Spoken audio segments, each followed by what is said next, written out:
Via Sistina was back with a big victory first up in the Winx Stakes. Tito's going to have a look at how it all panned out for her. Yeah, it was a race that was run at a slow tempo, Nico, the Winx. So first 600 metres of the race, they're well below class averages for Group 1 horses. They're about 4.5 below that first 600. And then Josh Parr, I should say, on Robusto. He doesn't really improve the speed between the 8 and the 4, which is a perfect building gallop for these Group 1 weight for age horses returning. And then they're really able to dash home this final 400 metres. So there wasn't their big margins throughout the field either. They were quite compact once they got to the 600 metre mark, and that just allowed Via Sistina and Aliana to really build through their top.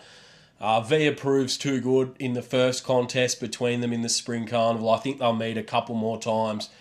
I think the big one they'll meet, though, is in the Cox Plate at Moonee Valley. I reckon this has given Chris Waller enough indication to suggest that Aliana can run really well in that race. So, what about from a ratings point of view? Where's Via sit compared to some of her better ratings? yes, this is well down on her best, which is from a Cox Plate, a Queen Elizabeth, a Champion Stakes from last year. So when you look at the weight for age ratings, she's at least 8 lengths down on her Cox Plate. The Cox Plate sits on its own island, though. It's very hard to measure that kind of performance against anything else because it's that out of the box.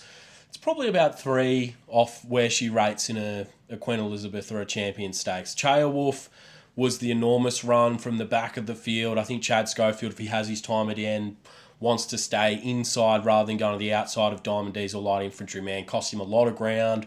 His late splits were very, very good. Chelmsford next start, 1600, want to be all over him. Rapaho, really good first up. Gringotts, we learned something there, didn't handle the ground.